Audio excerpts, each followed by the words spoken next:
Before sunrise on a cold January morning, a mother pushing her baby stroller noticed what looked like a broken mannequin lying in an empty Los Angeles lot. But when she stepped closer, she realized it was a real woman.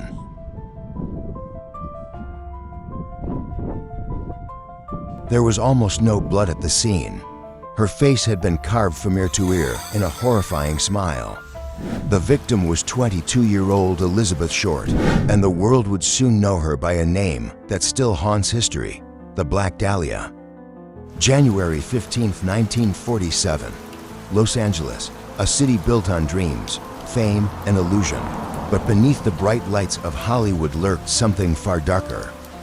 Something that would become one of the most horrifying unsolved murders in American history. The woman in that empty lot was Elizabeth Short. The press would soon call her the Black Dahlia, a nickname inspired by her dark clothing, black hair, and the mysterious aura surrounding her life. But before she became a legend, she was just a young woman chasing a dream. Elizabeth Short was born on July 29, 1924, in Hyde Park, Boston, the third of 5 daughters. Her childhood was filled with instability and heartbreak. During the Great Depression, her father lost his business and vanished without warning.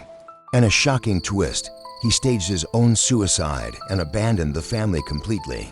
For years, Elizabeth believed her father was dead. The betrayal left deep emotional scars. Friends later described her as quiet, emotionally distant, yet desperate to be loved and noticed. She grew into a striking young woman with pale skin, dark hair, and expressive eyes. She loved movies, glamour, attention, Hollywood. Like thousands before her, she believed California could change her life. In the early 1940s, Elizabeth moved between Massachusetts, Florida, and eventually California. She dreamed of becoming an actress, but Hollywood was brutal to young women without money or connections. She worked small jobs as a waitress and cashier. She stayed in cheap hotels, couch-surfed with acquaintances, and often relied on strangers for support. She told people she was going to become famous one day. But behind the charm and beauty was someone struggling to survive. Elizabeth was known for telling dramatic stories about herself, sometimes claiming she had appeared in movies or dated powerful men. Most of it wasn't true, but people who knew her said she seemed lost, almost like she was trying to create a glamorous version of herself to escape reality. And in Los Angeles, reinvention was easy. By January 1947, Elizabeth Short was 22 years old. She had no stable home, little money, and no clear future. But she was still chasing the dream. Then suddenly, she vanished. On January 9th, Elizabeth was seen at the Biltmore Hotel in downtown Los Angeles. Witnesses said she appeared calm. A man had dropped her off there earlier that evening. She waved goodbye and walked inside the hotel lobby. That was the last confirmed sighting of her alive. For nearly a week, nobody knew where Elizabeth was. Then came the morning of January 15th. At around 10 a.m., Betty Bersinger was walking with her young daughter through Leimert Park. As she pushed the stroller past a vacant lot on South Norton Avenue, something caught her eye in the grass. At first glance, it looked like a store mannequin discarded in pieces. Then she noticed the skin.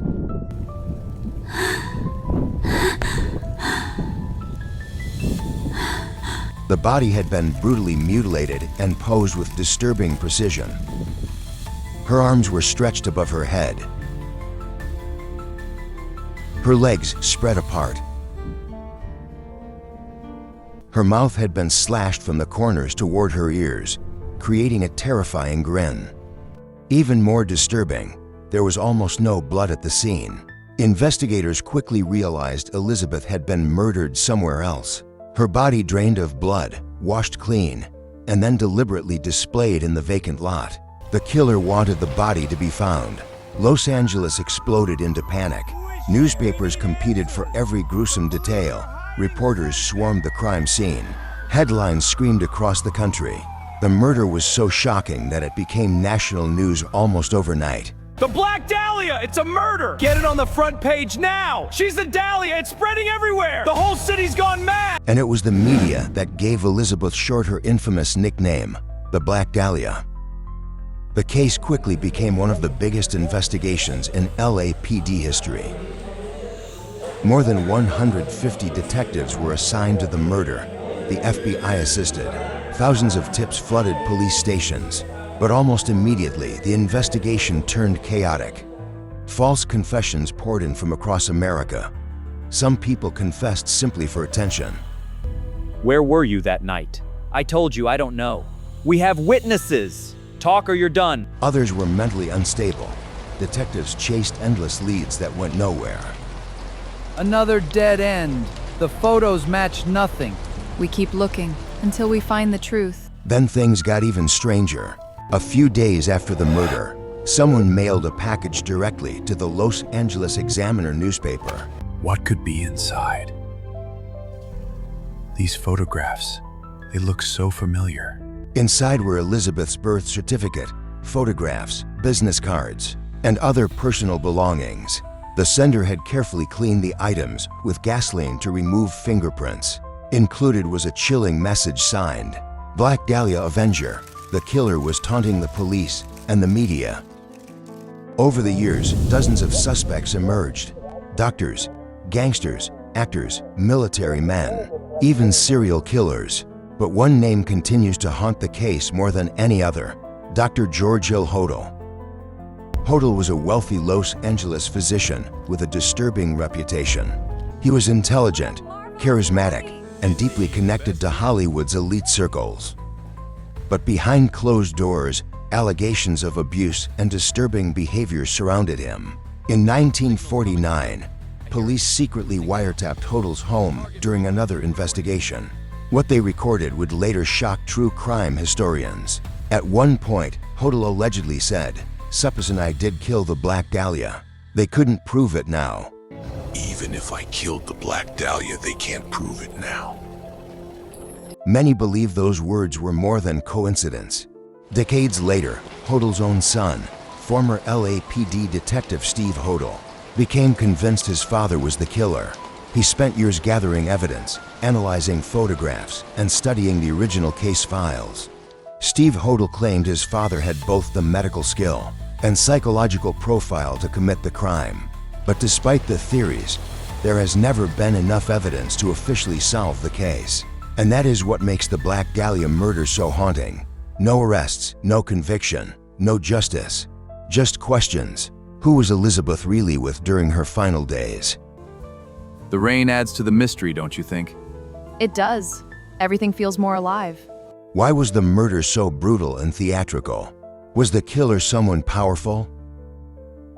And how did they escape one of the largest manhunts in American history? The mystery only grew larger with time. Books were written, documentaries produced. Films inspired by the case captured the public imagination for decades. Elizabeth Short became frozen in history, not as a person, but as a symbol of Hollywood darkness. But beneath the legend was a real young woman, a daughter, a sister, someone who wanted a better life. Elizabeth Short came to California chasing hope and fame like countless others before her. Instead, she became part of one of America's darkest mysteries. And nearly 80 years later, we still don't know who killed her. Maybe we never will. But one thing is certain, the image of that empty lot, the silence of that January morning, and the horrifying smile carved across Elizabeth Short's face will continue haunting history forever. If you have any thoughts or theories about the Black Dahlia case, leave them in the comments below. I read every single one. If you enjoyed this video, make sure to like, subscribe, and turn on notifications for more true crime stories told through animation. This is Any Stories.